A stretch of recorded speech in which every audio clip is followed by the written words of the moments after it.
All right, everybody, welcome to another episode of the Ginge and Pedro show. I believe this is episode 42. Yes, I am, of it course, is. yes, I'm Ginge Gingerton. Got my boy Pedro with me. What's up, Pedro? Hello. How you doing, guys? P Money. How you doing, buddy? Yeah. We got a new time, man. This is it. Yeah, the new Starting time live. slot. The new time slot. I like it. A slot. It's That's the time a dirty slot. word. Get Yeah, up it's in this dirty. new time slot. See what we Slot. can do with it. Yeah, Okay. he charges by the hour. Yeah, that would be fun. But no, Yeah.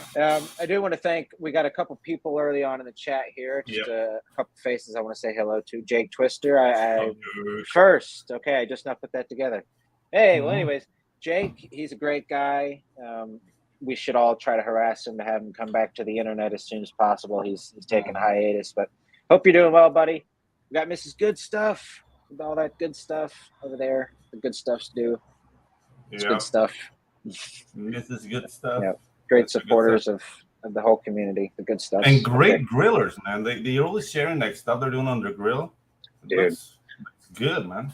I've actually been enjoying watching CG sort of almost spread out into other, just not even necessarily that it's CG spreading out there. Just some of the players are sort of like doing their own thing. Like, yeah, them doing a completely, it's off brand almost like I think they started a food YouTube, which Yeah. I'm on board for because those have a soft spot in my heart. I'll fall down a food YouTube hole. Mhm, But mhm. anyways, without further ado, we got with us today the man behind Earth's Best Friends. Boom, he's got a fantastic name that I messed up behind the scenes, but we're going to talk about it now. Michael Gotti, what up, buddy? So Michael, I'm glad to be here. Very very Italian, obviously, and I Yeah. do have a bit of a, I guess, fascination with Italians. I dialed it back this time because I don't know if you're familiar with Anthony Gambino. He's a penciler, and he was my colorist at one point. Yeah, I hit him over the head with that shit like once a week. I sent him a text message. I'm like, "Hey, Tony G, got a new mafia name." mafia name Tony G. Yeah. Well, with a name like Gambino, like he should be used to that by now. I mean, dude, both of these names, right? Gotti, that sounds mafioso. But am I Gotti getting was some the feedback? Gotti was the Stefan Don, baby. T-I, everybody sees my name and goes, "Oh my god!" Yeah. Hey, guys, real quick, is anybody else hearing that noise, or is it just me? My fan. It's not me. We sound like we're in a windstorm. Yeah. Yep. Hey, That was probably there my we fan. go. My microphone's kind of close to it. I'm trying to No, you're trying good, to buddy. utilize things here the best I Okay. can. Why did Okay. you have like a dying critter? What was it? A fan? What was? No, it's definitely a fan. Is this? Oh, okay. Okay, cool. We got Pops Van Zant in the house, friend of the show, What's up, Pops? the man himself, Froggy G. What's up, Frog? The He Frog says he G, hears dude. that noise. I'm doing something for Frog G, man, and I'm so freaking happy. I really hope you guys enjoy that when that's out. And yeah, dude, join the mail list for Frog G, man. That project looks awesome. What's up, Mo? I've got Yep, his and, name in my background on my phone. His Frog, if you've got something coming out here, buddy, you're definitely more than welcome to come on the show. Mo Biggs, we got Ash and Jackal. Hey, buddy, good to see you. Good stuff. All right, so Mike, I hate to probably be annoying yet again because now that I've put you in the heat by saying something about the fan, I think there's like some kind of. I'm looking at that now. I'm like, what the heck is going on with my camera here? It's like Dude, got like a there's a light directly hitting the camera. I don't want to be a pain, but I just felt like a There guy. you It's go. like, There you go. That's better. it's like letting a friend walk that way, and I'll something move in their over a teeth. little bit. It's funny. I mean, look, we all invest in our sets, as you can see. Well, High production value on the show here. Yes, we'll get sir. a bigger budget at some point. there we go. Well, you Yeah, know what Pops it is? The natural lighting is the sun, so Yeah. it's probably directly just bumping off the camera. Jesus is watching. Maybe that is the case. Ooh. We don't know. Maybe he'll shine his blessings upon this episode. Yes. It's a good sign. Hopefully. Okay, excellent. So without further ado, then let's say hello. We got one more a late stroll in here, but always happy to see him, Eric the Guapo. The Guapo. Hey, buddy. Thanks for coming by. And again, while we have everybody in the chat here, real quick, this is our new time for the show, so we'll be making more announcements. But it's Tuesday at 6. So, and it's all my fault, guys. It is, but that's all right. My fault. Because that 10 a.m. was a ball buster for pretty much everybody, I think. Yeah, us included. So we actually did the show for almost an entire year, like episode 40. We've probably done it for a whole year at this point, but I'll have to look at the actual start date. Mm-hmm. But yeah, Mike, you're the first episode of season 2 of year 2. Right. So thanks for being here, buddy. Are you enjoying this slot? Sorry. Yeah. We got you in the slot. All right, that's a new catchphrase. It definitely works better for me this time than it was when it was 11 or 10 a.m. Awesome. For sure. Up against the horror club. Is Death Curse running right now? Oh no! Right now, that's a shame. I thought she was Thursday. Yeah. You know what? I'm gonna close the shades because I feel like the light screen is coming back. Well, whatever's best for you, buddy. I just didn't. I kind of felt like it'd be letting a friend walk around with like food in their teeth or something. Like you just couldn't say something, Ginge. Yeah, dude. Tickle the algorithm. Smash the like dingle. Yes, sir. Dingle the bells. Dingle those bells. Here we go. That's much better. Okay. Oh yeah. All right. So excellent. We've done a whole lot of yapping so far, which has been fun. But now are we ready to begin, everybody? Absolutely. Right. Excellent. So, Mike, my friend, tell us about it. Earth's Best Friends. You've already been putting work into this. Well, actually, hold on. Before we get there, let's start the show off right here. Tell us a little bit about yourself. Creatively, what was your inspirations? What's that earliest, that first love? What do you got? Yeah, absolutely. Well, my love from entertainment is more Saturday morning cartoons than anything else. All right. You'll see that reflected in Earth's Best Friends. I pretty much call it a love letter to Saturday morning cartoons. Your Ninja Turtles, your Power Rangers, your Powerpuff Girls, Dragon Ball Z, all that good stuff. All of it. Very cool. And it's really nice that the shows you've mentioned are kind of dating you in a good way. In a good way. Yeah. No, dude, that's called, I mean, as an animator, like I can tell you that's called the golden age of animation. Yeah. Even though a lot of people don't really agree with that. Yeah. But before in the 80s, I'm a kid from the 80s. I grew up watching 80s cartoons. All were called licensed shows. So it was like shows made to sell a toy. Specifically for toys. Yep. Yeah. So in the 90s, you get shows for the sake of making shows. So that's when you get like Johnny Bravo, Cow and Chicken, Powerpuff Girls, exactly. Samurai Jack. And dude, it's just like very, very, very like creative and free from really tough designs to animate.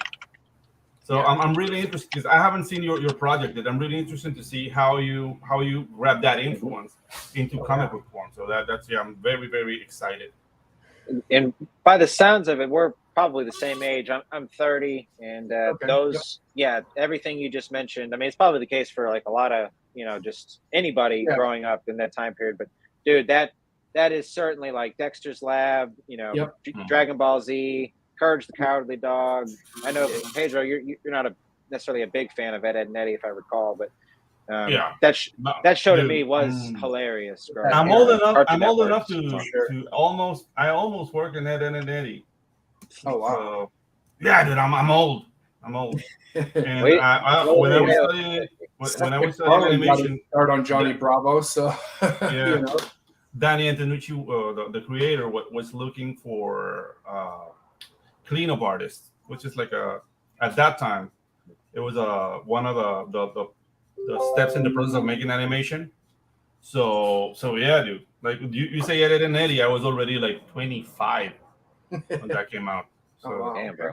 So can you please stop talking about fucking age? No, sorry. No, you can, it's all right. No, I feel you. My birthday was last month, so all right. I'm like I'll be 36 at the end of the year. So it's like we're in that same generation that that older millennial generation, youngest on the CalArts revolution. Yeah, dude, it all went downhill with Adventure Time, and I'm sorry if people are fans of that show, but that to me is the beginning of the end of that era. I agree. It maybe even gone downhill even before that, but Adventure Time was like the started this trend of like Flash animation being the current thing rather than the current thing. The little thing inside, Yeah, using symbology and not allowing animators to animate. Like I'm trying to bring that back now, which is really hard. But there's a lot of guys that broke out from Adventure Time that went on. I think Gravity Falls, dude. Rebecca Sugar. What did she do? Gravity Falls was not a bad Steven show. Universe, I think. No. Yeah, actually, Disney's kind of killing it with some of their original cartoons. Like Star versus the Forces of Evil is pretty good. I enjoy that one. It's got that kind of a Saturday morning cartoon feel to it, like you are back in the '90s a little bit. I watched Craig at the Creek. If you've seen Craig at the Creek, that's actually it's actually a very fun way to do just a simple Saturday morning cartoon. A bunch of kids basically hang out at the creek, and it's like it's kind of like a D&D themed kind of cartoon where they always like you don't know what kind of adventure you're going to find out there, but it's very cleverly done. There's lots of little smart jokes and it's fun. I love it. Anyways, Okay, so you're a cartoon fan, and that's where a lot of your inspiration comes from. And then of course there's I mean, in modern days, like I do love the MCU. Whether folks love it or hate it, I love it. That's kind of what got me into superheroes in this current age, I guess, because pretty much before that I was only about Spider-Man. I really didn't know anything about anybody else except for the things that happen in Spider-Man. So like obviously I knew of the X-Men. I knew a little bit of like Moon Knight and Doctor Strange because of crossover stuff, but Spider-Man was my thing. Ultimate Spider-Man. Like when I saw that Sam Raimi movie when I was a freshman in high school, 2002, that was like it put this fire in me. It was like I need more Spider-Man. Like I mean, I liked it as a kid, but I loved him as a teen and currently. Yeah, those Sam Raimi movies. Somebody kind of posted something about like comparing the different Mary Janes and how that Mary Jane was portrayed throughout the show or throughout those three movies. I don't know. It kind of made me think a little bit of like, all right, maybe the Raimi Mary Jane wasn't. I don't know. What I like about those movies is they are very complex, like the relationship between all three of them. But those Raimi movies are absolutely definitely for me as well. Growing up, right in the old slot, if I may. The old slot, yes, I love it. But I don't know. I never dug the Mary Jane from the Raimi movies. Like, but it's because I don't like. I'm not particularly fond of the actress. Like Kirsten Dunst. Like, I don't know. Really? There's something about her that makes me want to like throw something at the screen. I have no idea why. Well, I will say this, like, even though I loved it at the time, in retrospect, I do feel that those movies get a little dated as you watch them now. And I do love the current Spider-Man more than the Spider-Man in those movies. And when Andrew Garfield's Spider-Man movie came out, I actually even liked his a little more than the Sam Raimi's. But Tom Holland is like the closest thing I feel, at least in my opinion, that we've had to a good Spider-Man. Even though I love the thing I don't like about the Tom Holland movies is that there's no relationship to Uncle Ben. Yeah, which is basically quintessential to the relationship and what makes Spider-Man Spider-Man. So that's the only thing that they're like, okay, Tony Stark is going to be Uncle Ben. Like, no. Yeah, I mean, Tony I guess Stark they is like the wine uncle. They kind of used Aunt May as the Uncle Ben in that story. It seems like what they're gearing up for if they do more Spider-Man movies, which they probably will. But Tom Holland said that he's trying to not, I guess. He made some comments in the beginning, like when Far From Home came out or No Way Home came out. Confusing titles. Yeah, exactly. Is that the latest one? The latest one, No Way Home, No Way Home. He made some comments saying that he was trying to get out of the Spider-Man game. even though like 3 years earlier he was like, I want to do this till the end of time. So I don't know. Dude, that's the thing. Like I would love those spider chicks. I don't know what the hell he's talking about. It looked like from the ending of No Way Home, spoiler alert, I guess, if no one's seen it at this point. What this seems like they were gearing up for is him to have kind of more of a regular Spider-Man motif, where beforehand this has all been kind of like his origin story. All these movies that they've done, it's kind of been like one giant origin for him. So it feels like the next movie will get kind of that seasoned Spider-Man fighting crime, having to deal with villains by himself without Tony Stark or the Avengers jumping in for him and stuff. It feels like that's what they're gearing up towards, especially with the little teaser with the Venom symbiote staying in the universe, even though what's his face got sent back to the Sony universe. Tom Hardy. Yes. I think you're right, actually. I saw the latest Spider-Man movie, and the second half of it, to me, like, the movie was all right. I felt like two movies mashed into one. And it kind of is. Yeah, for me, the better part of the movie was, like, obviously where the other Spider-Man appear, and then that's the more fun. But the ending of that movie does, in my opinion, I haven't really liked this Spider-Man, but I also haven't really liked how he hasn't gotten, in my opinion, even though he's had a bunch of his own movies at this point, I don't really feel like he's had his own movie at this point. Yeah. And I do think the way they set it up with this last one is like the best opportunity to give him a chance to actually just be Spider-Man without it being like, Tom Holland featuring a bunch of other people. Exactly. He pretty much needs that, I think. At this point. Definitely does. It feels like that's what they're gearing up for. I mean, I don't know how the deal with Sony works. From what I understand, Sony pretty much is requiring Marvel to give them one of their characters to be put in these Spider-Man movies. But I mean, it feels like that's what they were gearing up for, at least. So hopefully that is the case, or at least when there is like a Marvel character in it, it'll be like an end credits or something. Learn to do. That's only partially true, Mo. That's only partially true. That is such that. Yeah, that is like such a wild Weird Al and SpongeBob. That was a travesty, man. That dance move. Ooh. Yeah.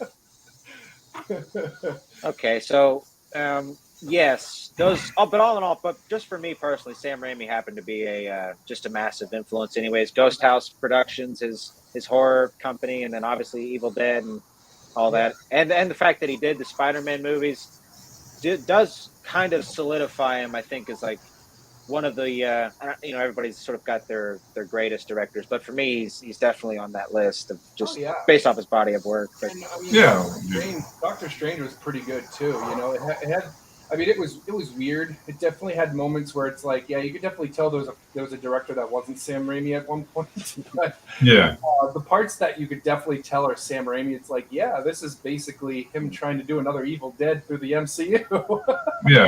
I still haven't seen that one. So, dude, that third eye was freaky, and how horrible it was. It's worth a watch. It's definitely worth a watch. It's on Disney Plus now, so it's definitely worth a watch. You can, for the $5 it costs for the subscription, you can watch it. Okay, right on.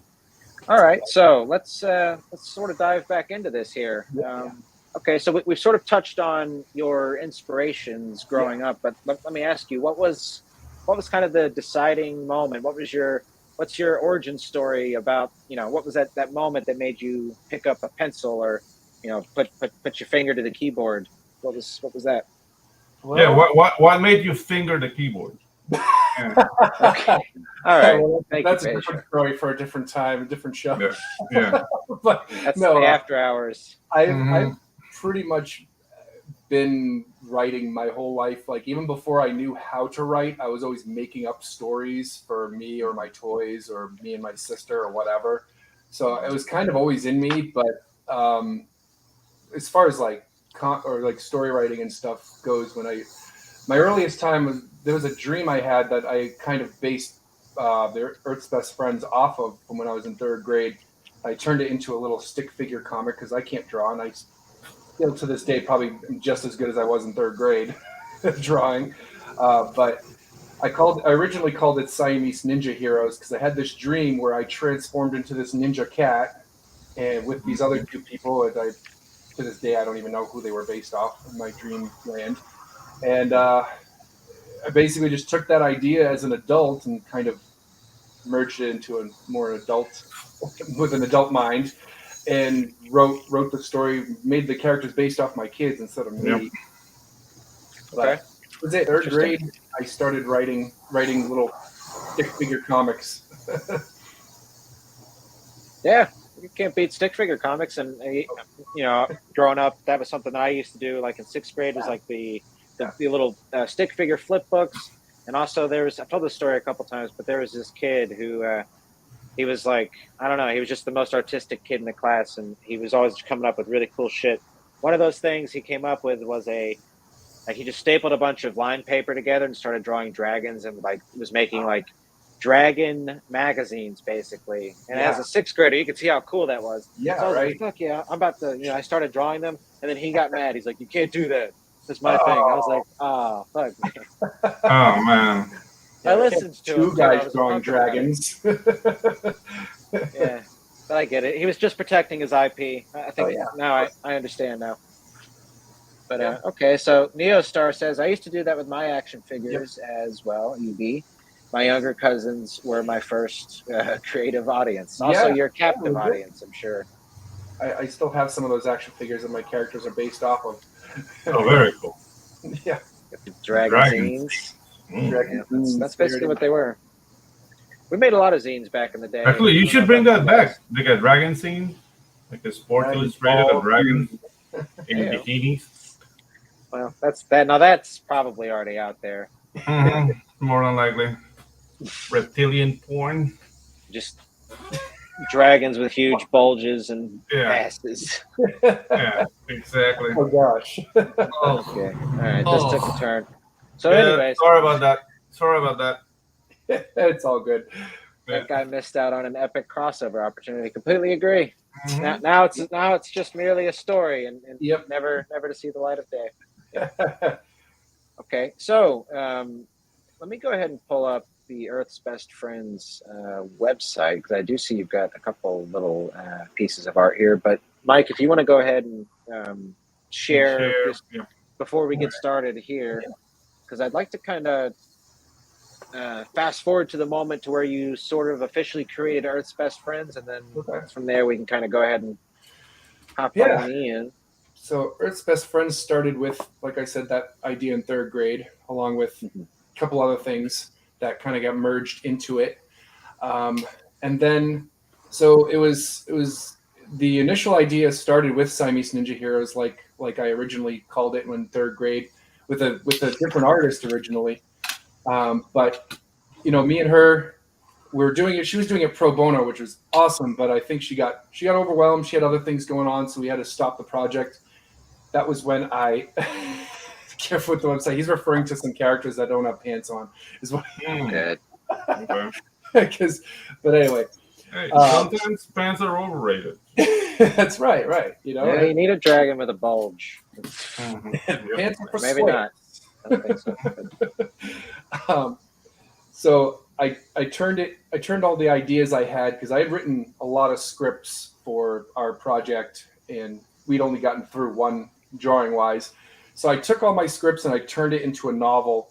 And then when the novel released, the feedback people gave me was, this would make a better graphic novel. So I'm like, all right. So then I went back to the idea of trying to make it a graphic novel again.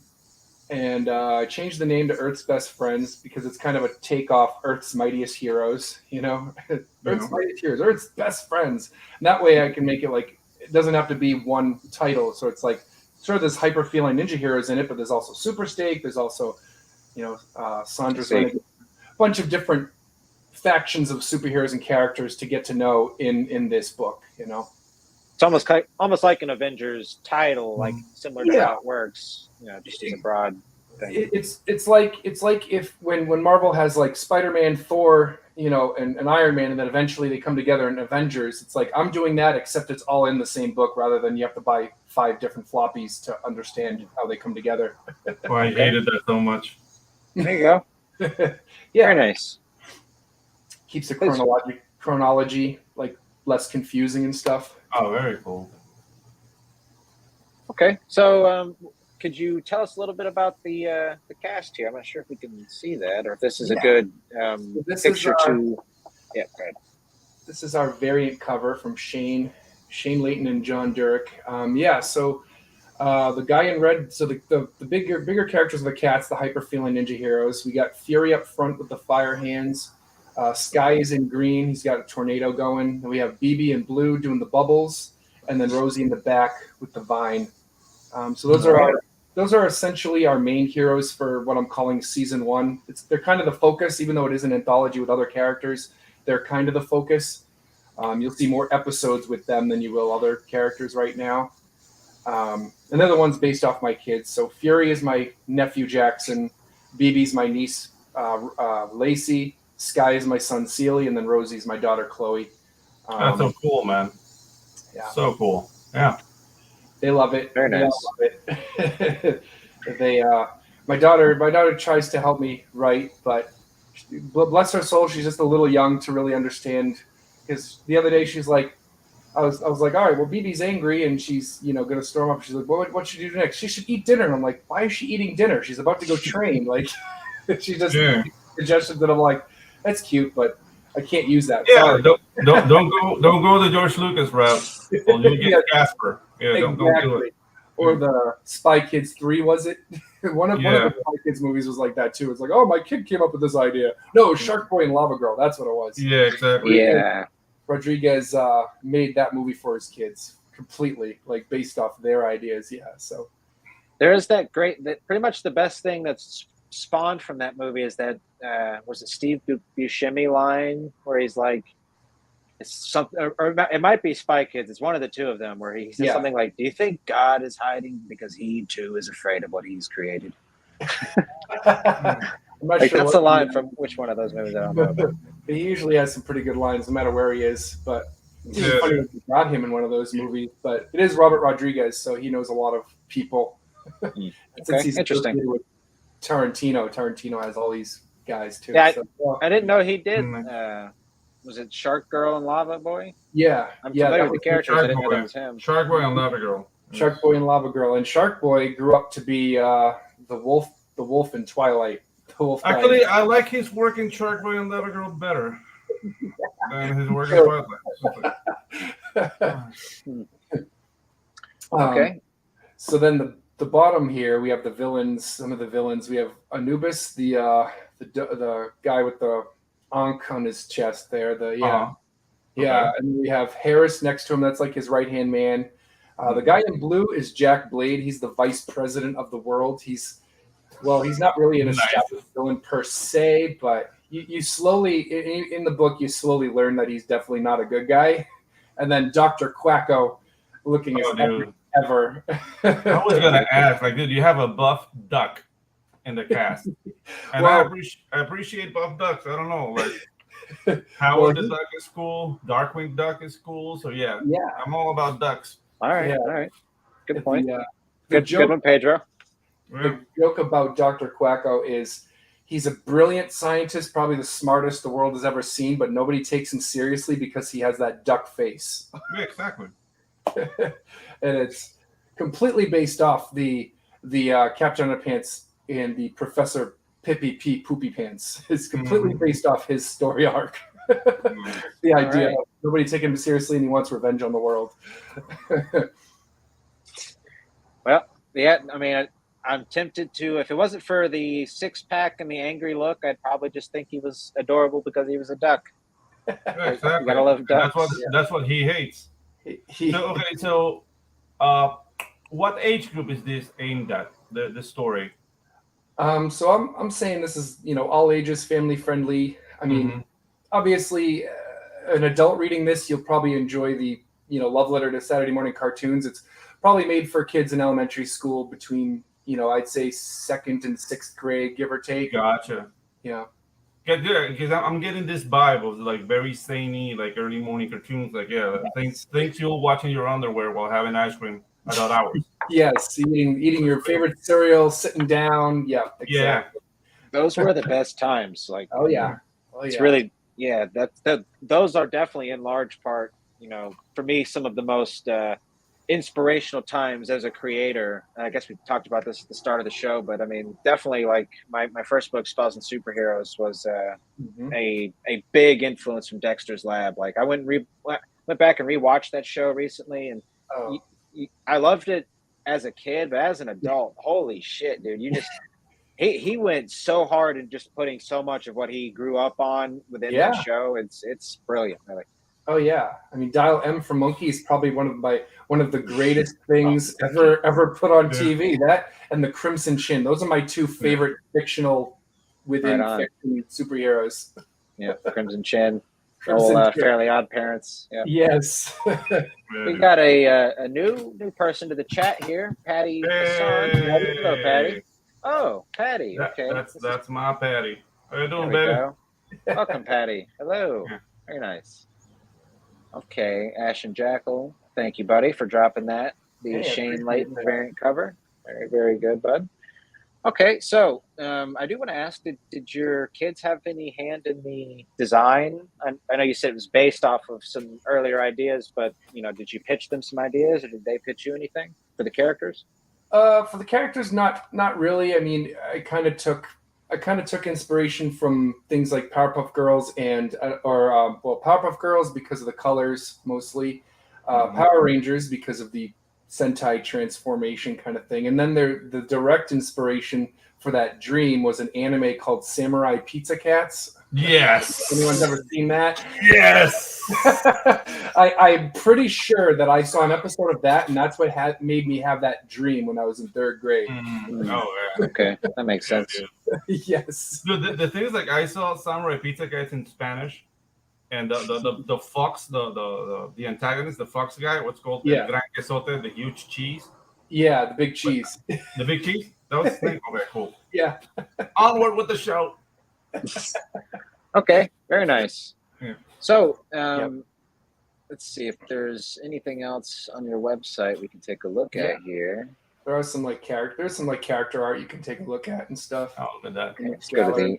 Yeah, here we go. All right. Yeah, you have to click on. Yeah, there we go. Each. Yeah. So these are the official character designs made up by my original character designer David Lentz, and now. It's now a different guy named Gabriel Nissi, which I'll show you the difference between the two artists when it comes up. So those are our hyper-feeling ninja heroes. Yep. So very nice. That's Gabriel Nissi's of the Dark Sky. So the Dark Sky was this idea I had where Sealy just can't take it anymore, being the youngest and being picked on.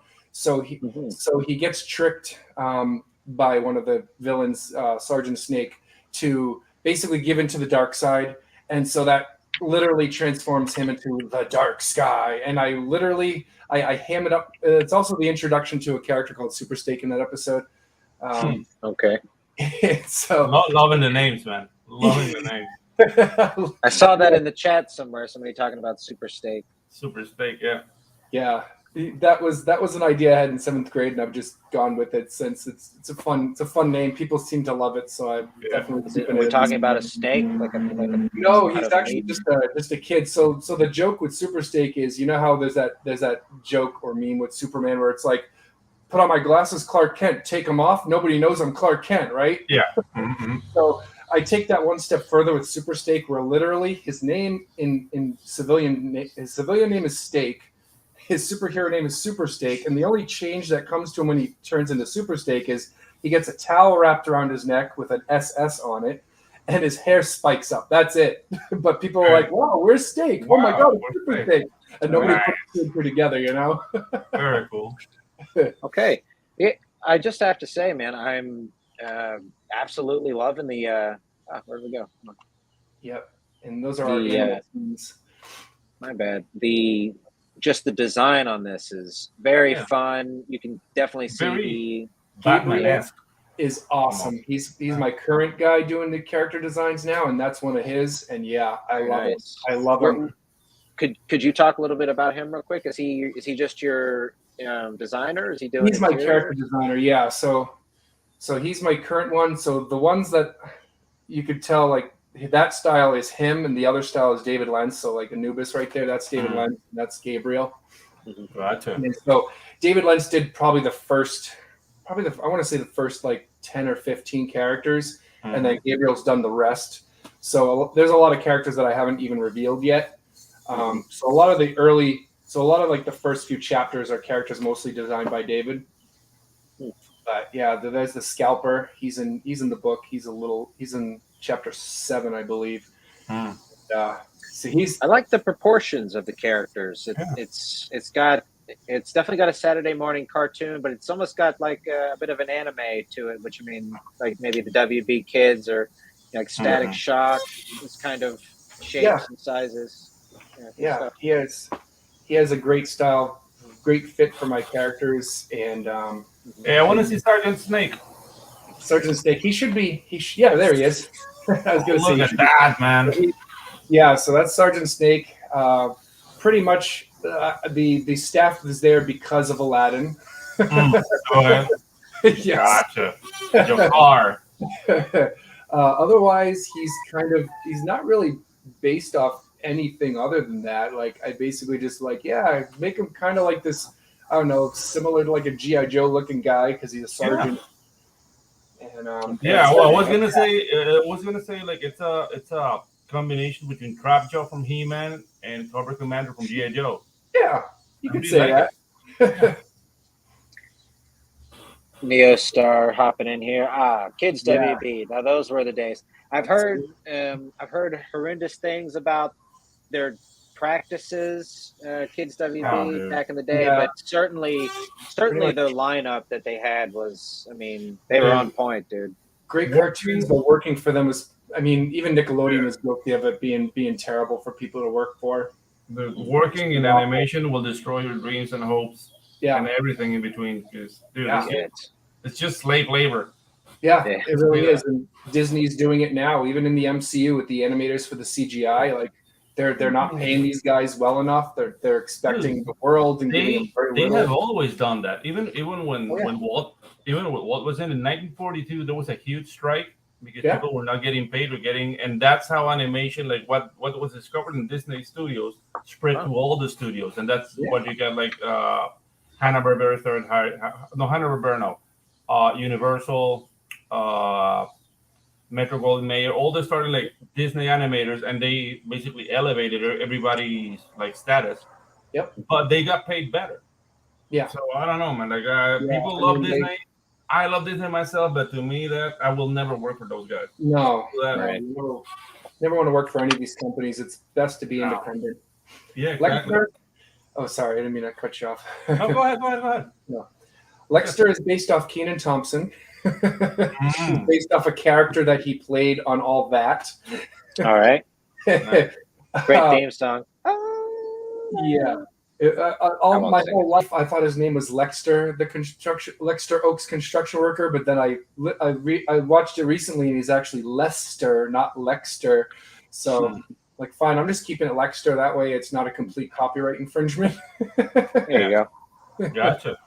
Okay, what was it that you liked about the character? I remember all that. I remember Keenan and Kel, but I don't recall the construction worker.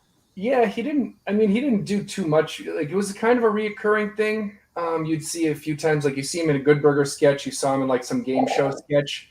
I was really just Kenan Thompson that I really liked. And I don't know, when I was in 7th grade, back to Super Steak in 7th grade, it was like I needed villains for him, and I just chose characters from TV that I liked. Like, it's like, yeah, let's make him a bad guy, make him have these like magical girders.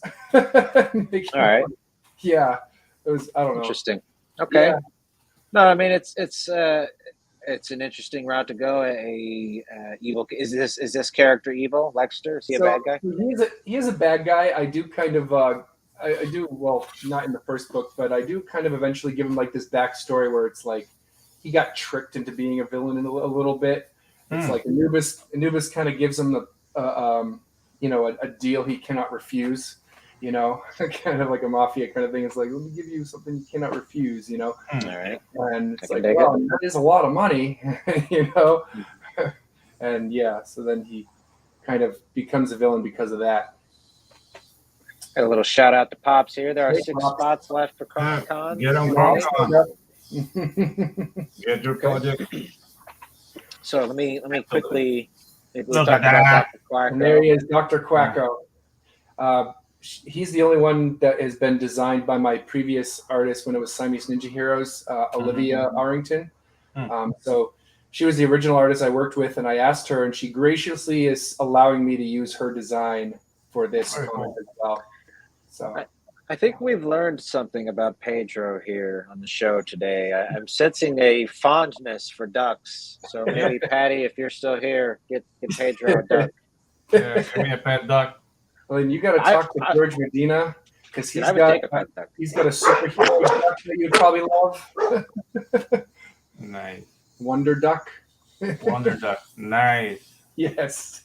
Harlan Lepus. So there we have our animal teams, which is another faction of superheroes that are in the Earth's Best Friends universe.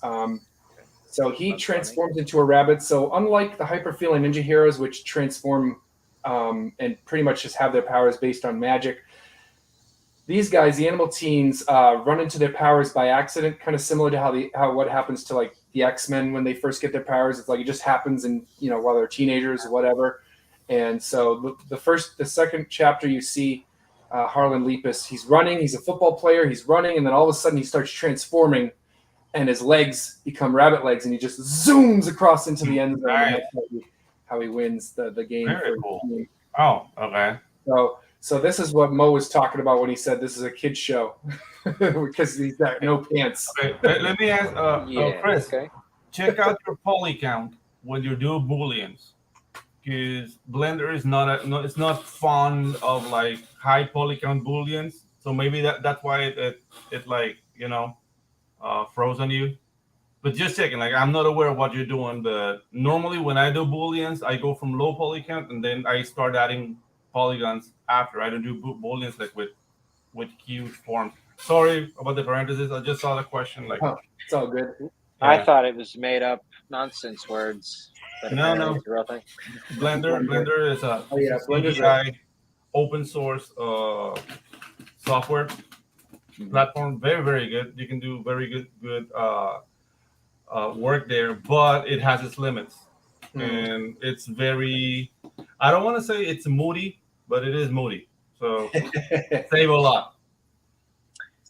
We've got Neo Star hopping in. I'm more of a penguin guy myself here. I'm actually working on a series for one sometime myself.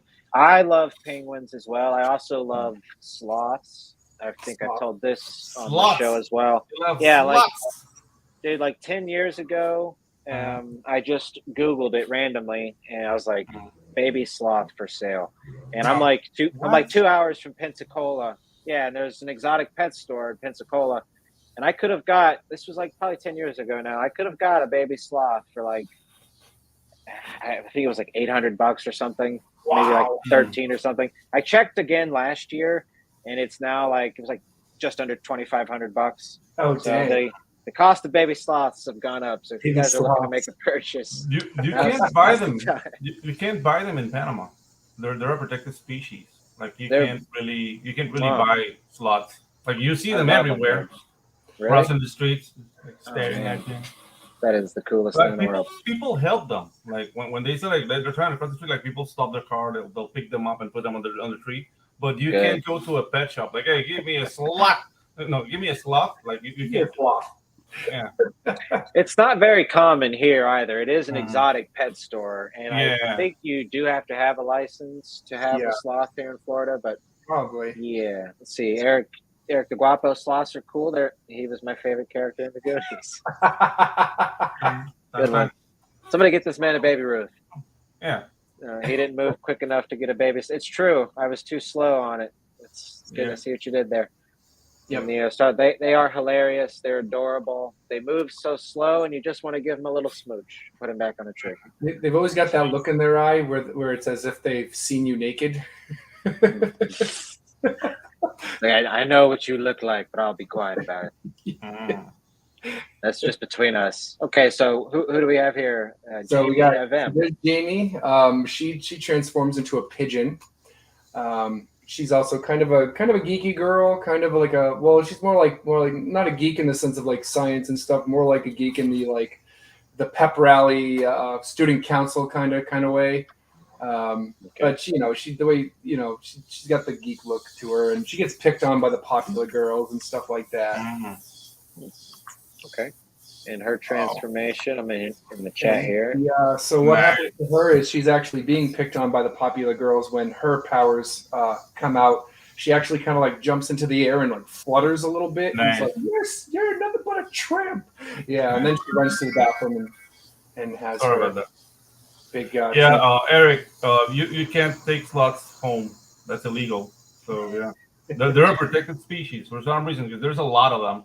I'm glad to hear it, honestly, because they're so small and slow and adorable. I feel like they're ripe for just, abuse. Like it's completely defenseless. Oh, dude, the thing with I don't know if the sloths in the U.S., but sloths here are crawling with insects.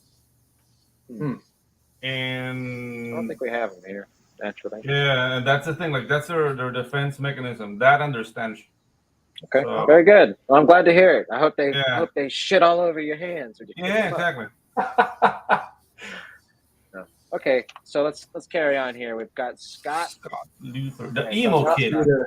Yeah, so he's a goth kid, and he transforms into an otter. Nice. Yep, and I don't regret it, but I do know that now I understand why no one's ever done an otter character because it looks kind of ridiculous.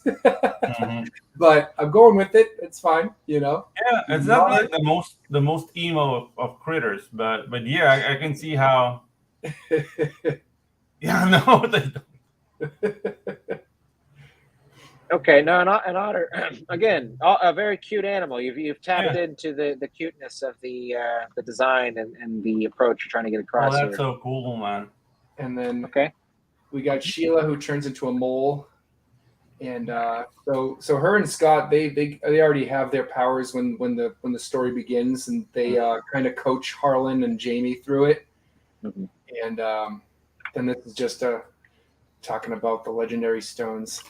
So there's these legendary stones. I'll get this out of the way now. No, I was not inspired by the Infinity Saga. I came up with this idea long before I knew anything about that. I was in high school when I came up with this idea. But I mean, Infinity Stones are not the only magic stones out there anyway. I mean, pretty much everybody. You got the stones from the Fifth Element. Final Fantasy does it a million times in all their games. All kinds of different things do it. So you really can't say you rip it off from one thing or another. But I do have my own version of these stones that slot into a sword, and ultimate power for an ultimate over-the-top villain type of thing. I'll just say this about the final note on the sloths. You could probably just etch this into my tombstone, I think. Yeah. I'll go out with those words. Okay. Yeah. So, all right. So let's hop into a little bit of the book. Yeah. You mentioned you were wanting to share some of that. Yeah. And, let's see some pages. Yeah. Then we can actually get into the story here, since we've covered a good bit of the everything else.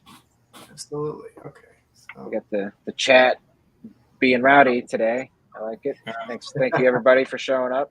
All right. There you go. So this was okay. So this is the inside of the book. We'll see the cover, and then we'll see some hello EBF fans. Thank you for your support. All that good stuff. Let's see that cover again real quick. Yeah. So this cover, it's kind of been like the poster, like the official movie poster, if you will, of Earth's Best Friends. I've even got it on my shirt.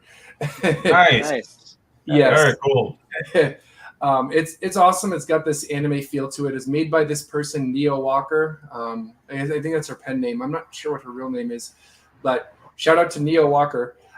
She did this for me. It's freaking sweet, and that's why I haven't made it like an official cover for things. I like to just kind of put it in there and be like, yeah, this is like the introduction to the book. Just see this poster, and it has your Earth's Best Friends here. Or rather, hyper feeling ninja heroes, Harris and Jack, and Anubis in the background, kind of scary a little bit, like ominous, And I like it's like he has this hoverboard, and I like what she did with it here because it looks more like a battle toad, escape than like a surfboard or something.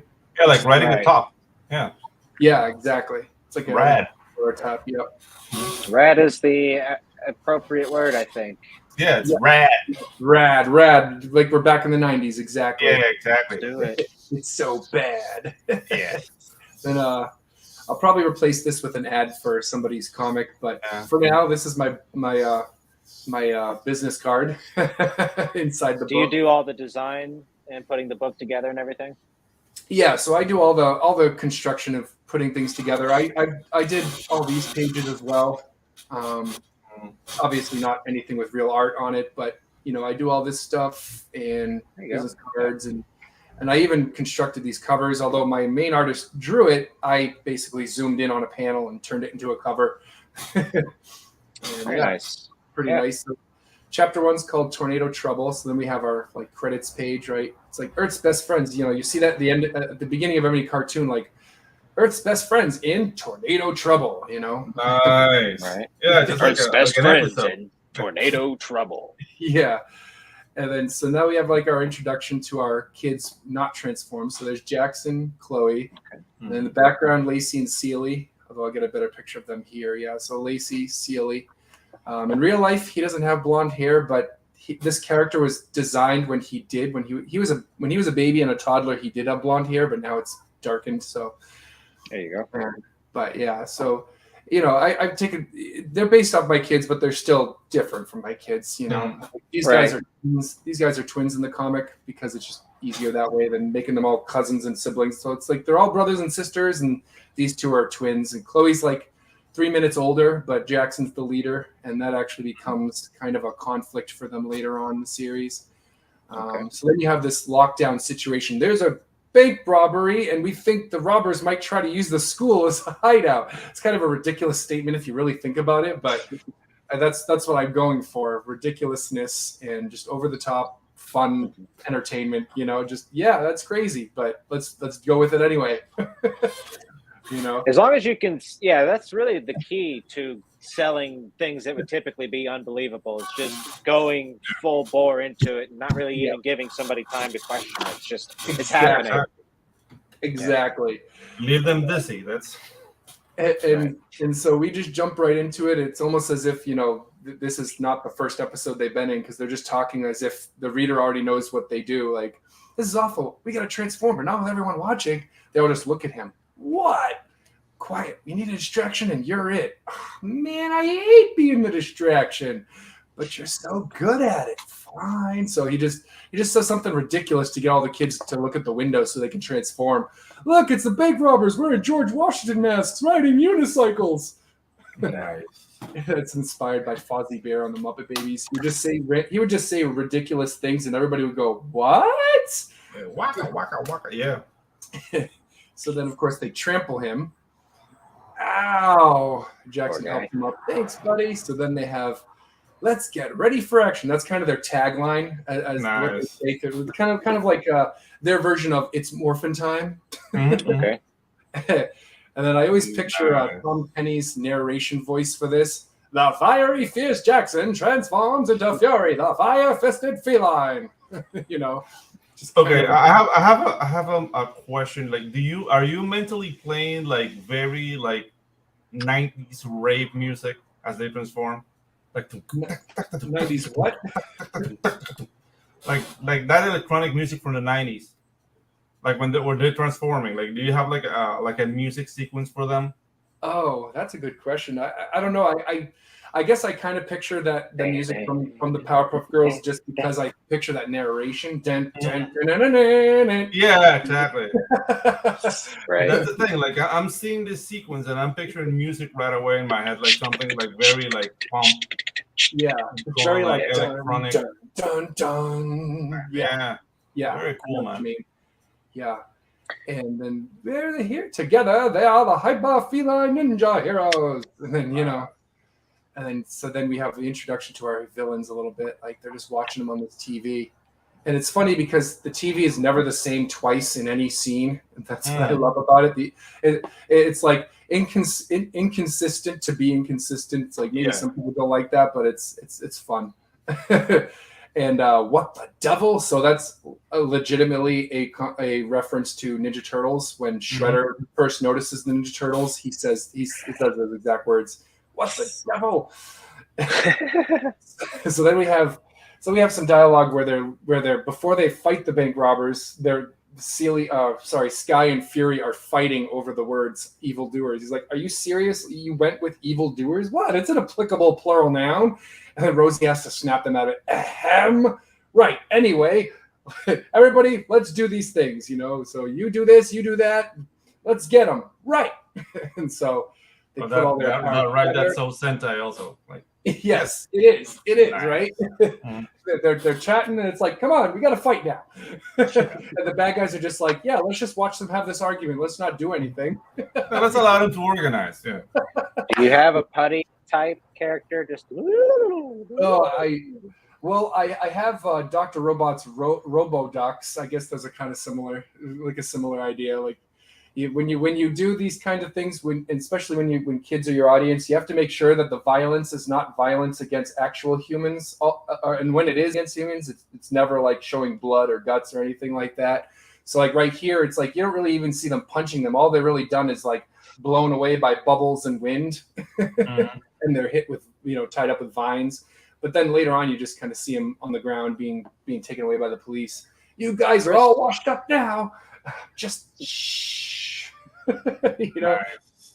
And then now Anubis is like, they need to be eliminated. I can conjure quite a monster. No. Needs to look like an accident. Make it a natural disaster. Yes, master. So that's why it's called Tornado Trouble. You can kind of see what they're getting at here, right? So, all right. So the bank robbers are put away. Another successful bust for the hyper feline Fury. Look, that's a mega-sized tornado. All right, guys, get the citizens out of here. So what you see down here is a little what you call Easter egg. And it's kind of funny because he's a rabbit. But nice. That will be a connection to the next chapter when the animal teens are on the scene. Okay. And so have him. Cool. Dude, I'm loving the tone. I'm loving like how the story evolves. Yeah. And yeah, the characters are very recognizable, very colorful. Yeah, dude. Very, very cool. Yes, things need to be fun for the sake of being fun. Absolutely. And, you kind of captured it here, I think. Yeah, we don't have enough things just trying to be fun. You don't see it too much there, and that's pretty much why Dogman sells as well as it does, because he has that sense of humor that's just like Dogman is really kind of a stupid premise if you think about it, but it's a fun comic. It's got that art style that's like it's almost as if it's been drawn by a kid, and But I can't think of too many titles that are super tongue-in-cheek like that. I'm not sure a lot of people write comics like that. I mean, there's probably a lot in the main or outside of the mainstream, but I think a lot of people, maybe artists, maybe writers, sort of suffer from wanting to be seen as being serious or taking themselves seriously. I mean, secretly they want to be the writers of like Eternal Sunshine of a Spotless Mind. Right. If that's what you want to do, you shouldn't be writing comics. Right. Comics are supposed to be fun. I learned that the hard way in 2016 when I did try a thing that I took too seriously, and nobody understood it. I didn't even understand how to market it, and so it was just like not interesting. Very good. Great attempt. So Wonder Duck. All right. Yeah. So I've always had this. So when I was a kid, right, I would draw comics, stick figure comics in my notebooks, and I would give these little like fake commercial breaks. So I kind of wanted to do that in my book here too. And I was like, you know what? I'm going to reach out to all the creators that I know that I've been on their show. They've helped me out. I want to try to return the favor kind of stuff. Well, that's awesome, man. And so I reached out, and George being funny, I mentioned him because George being one of them, I reached out like, hey, Wonder Duck, he's got part 1 already available and part 2's coming soon. And and so it's kind of like commercial break, and then you get to chapter 2, right? Nice. Man, I'm loving the art on that Wonder Duck too, bro. That's a freaking It's just a great little scene right there, and it again captures the commercial break element, but again it's got the old school cartoon feeling. I supported his Kickstarter for part 1, and it was like funded an hour. It was crazy. Very Yeah, cool. I'm not familiar with the guy or his project, but it sort of maybe looks a bit like sort of Bones style artwork, which again is probably closer to like a traditional cartoon, more cartoonist work. I'd say so. Yeah, he's a great guy too. I've had him on I've been on his show, Catch the Craze, a few times, and he's been on my show a couple times too. Very nice. And, so the Animal Teens, right? So we get to meet Harlan. So I call it Animal Age, the first thing with him. So that's chapter 2, right? So so like I said, he's the star quarterback. He's running, and then he's starting to transform, and that's what gets him past the end zone, and they win the game. And the schools are all named after Marvel legends, of course. So there's S. Lee Elementary, there's S. Ditko High, and J. Kirby Middle School. All right. Yeah. Respect that. Yep. Just a little throw to them. My character artist said I shouldn't use their full names because I guess Stan Lee's daughter likes to sue people for that. So dude. I wouldn't be surprised, truthfully. Yeah. The songs are always too happy. Yeah. So, but no, I don't think you could get in trouble with the way you did it. Probably honestly. not. I mean, I'd be shocked, really. But better safe than sorry, So this is what happens. He's like, "Excuse me, guys," and they're like, "Oh, Harlan, I get it. That turkey surprise at lunch hit me pretty hard too." So the obligatory poop joke, but at least it's a little more subtle than what you'd see on Nickelodeon or something. Exactly. Then he's starting to transform more. Like, what the? And then he has this dream that he's this bunny in this migration of bunnies. He wakes up, it's the next day, and he's like, or that night of the tornado. And he just kind of instinctually jumps out the window and goes to save people. And so now you have the hyper-feeling ninja heroes in the background where he's in the foreground, whereas in the first, chapter, it was the reverse. So the artist was very good. Gene Pedroso is my guy that does all my comic pages, and he was very good about making that consistent. And he was like, "Oh, don't worry, I'll make sure that there's a reference for that in the other page too." So nice. He's really good. I describe things poorly, and he somehow makes it work so very well. Really cool. Have you seen Watership Down, the movie? No. Check it out. Great movie about rabbits. A little bit depressing. Don't show it to your kids. Okay. It's an animated film, and dude, it's the best motivation for a rabbit. Like the rabbit psyche is like, we are the prey. Oh yeah. From the dawn of time, we're the prey, and we only know how to run. Like, dude, you got to see that movie, dude. Yeah. It's kind of shocking that it did that in animation. But sounds. Who did this movie, Pedro? What kind of style is it? Oh, Watership Down. Watership Down is classically animated. It was made in the 80s or in the 70s. Let me look for it. Keep on talking. Yeah. Okay. So, could you talk a little bit about your interior artist then? Because I'm really interested. I mean, how long has he been at it? And I mean, he's definitely got that, again, the classic cartoon feel. So Gene Pedroso, he's my interior guy. I don't know how long he's been doing it. For me, I think it's been a good year and a half now. He's been doing these pages for me.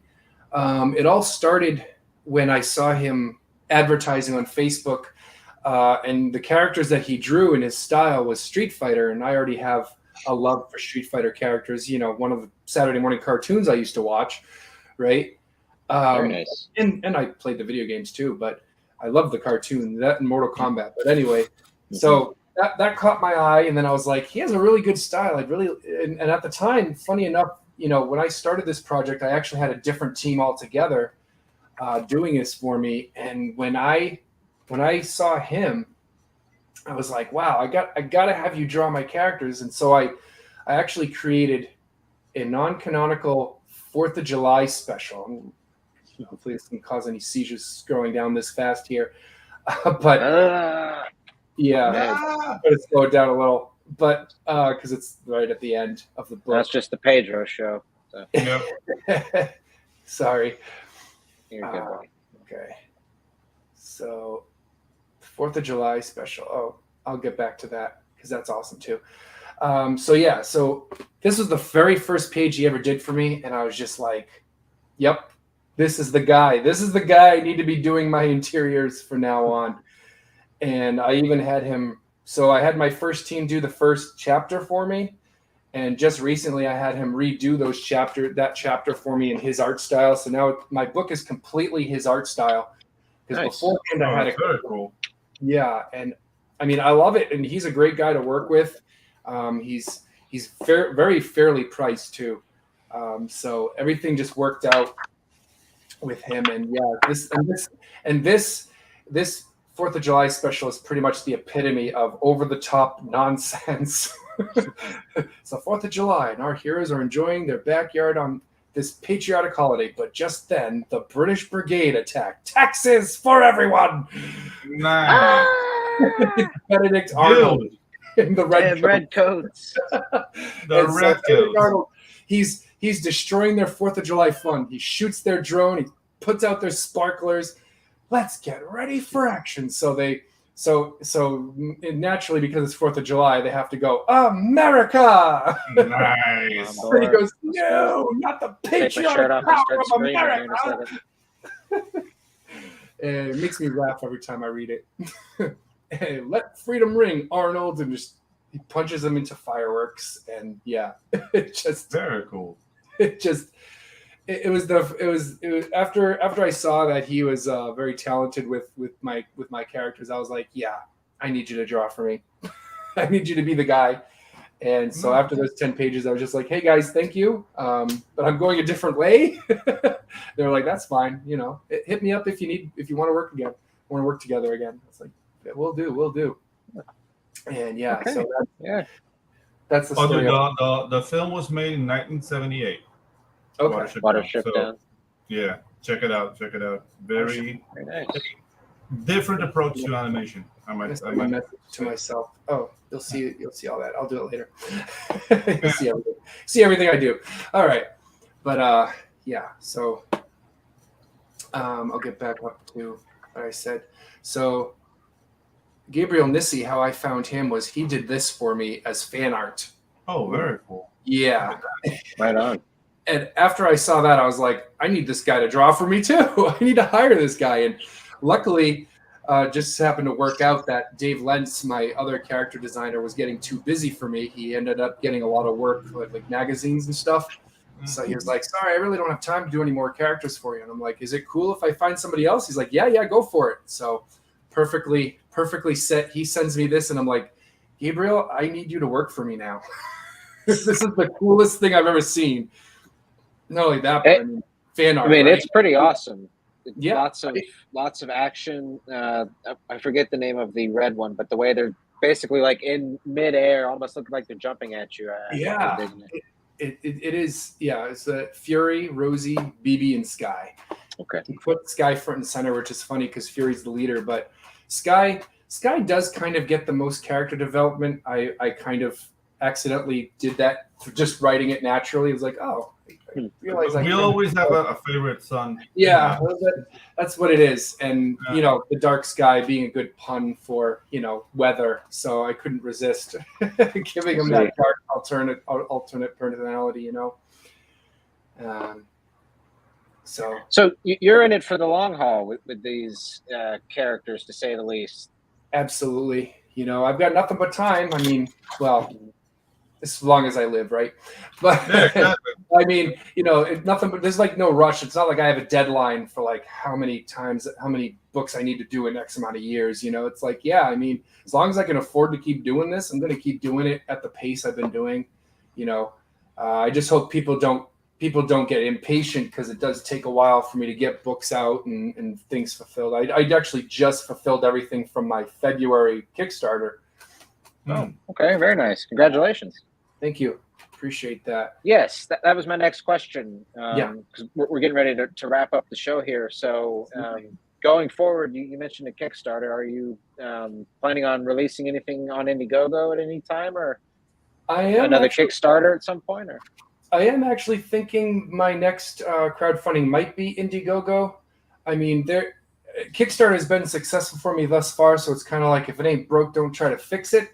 But I have seen some things that you can do on Indiegogo that you can't do a Kickstarter, like the in-demand thing. I kind of like that idea. So I might give it a try. And also, Alterna Comics is on Indiegogo, and they do perks where you can sell advertising. I think I might do that in my next book. I might sell advertising slots. Slots.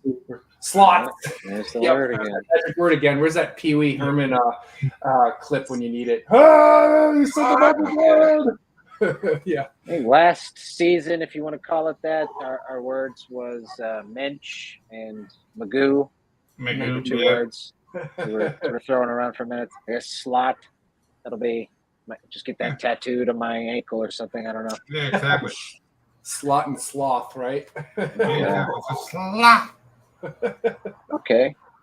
So, Mike, it's been a pleasure talking with you, buddy. Yeah, dude. Yeah, the project is awesome. Yes, absolutely. So I can actually see the. Here we go. So I can actually see you guys now. Yeah, it's been great. Thank you for having me, guys. I appreciate it.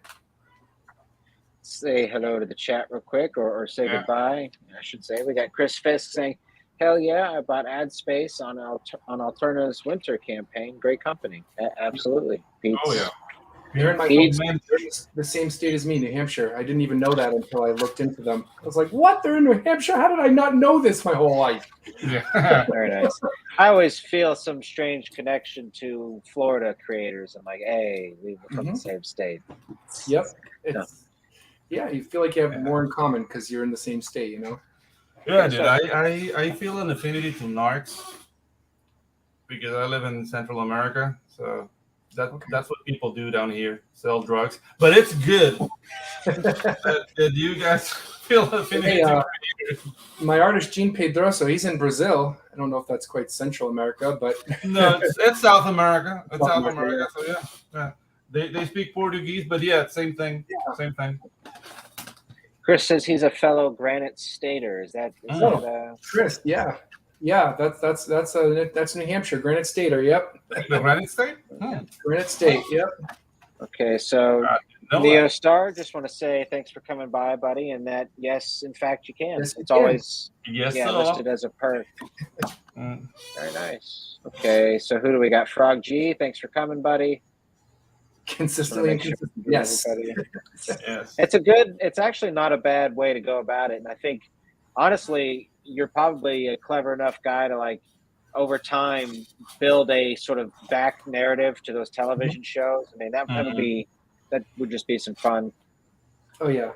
Yeah, dude. I mean, if that's the background, like, you have a connection to this, like, plethora of references that will just make the book more enjoyable to adults. Yes. So enjoy the story, but I was like, hey, Spit Racer or whatever, you know.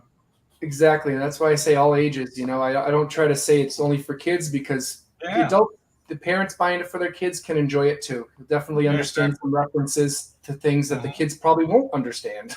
Yeah, exactly. Very nice. Okay, so on that note, Mike, is there anything you want to add, buddy? Any you want to plug your socials, or is the book available for purchase? Well, you didn't even ask that. Yeah, so it is available right now on my website, www.earthsbestfriends.co. It's $25 plus shipping. There is an ebook available as well for $12. Or I try to cut the price in half when it comes to electronic stuff, just so that it's I don't believe in charging the same price for physical and digital. That's kind of sketchy. Yeah, so hard sell. Yeah, exactly. But yeah, it's available right now. You can get the variant or the standard cover, both the same price, $25 plus shipping. Within the US, it's $10 shipping, and then internationally, I think I have it at like $35 because shipping's very expensive internationally. Yes, it is. Absolutely. Okay. Pedro, is there anything you want to add, buddy, before we get out of here? Not really. I'm liking the new time slot. I love it. So, dude, we're gonna get more Ginge and Pedro show every Tuesday from 6 to 7. How about that? I like it. Get a little after Monday snack with the G&P show. And don't make that anything more than it needs to be. You bunch of gross people out there. Yeah, you're gonna get clipped now. Okay. All right. Well, everybody, thank you for watching. Mike, thanks for coming by, buddy. You're always welcome back on the show. I'm going to bump you real quick. If you want to just give us 1 sec, we'll be right with you. Again, thank you to the chat, everybody. And yes, like Pedro said, this will be our new time slot. So set your alarm. Maybe I'll get a soundboard. I definitely want to get a soundboard just to be annoying, but maybe we'll get some. Don't. You have Pedro saying slot. Have a good one, everybody. Okay, that's already annoying. Yeah, I know. All right. Okay, everybody. Thank you for watching, and we will see y'all next week on the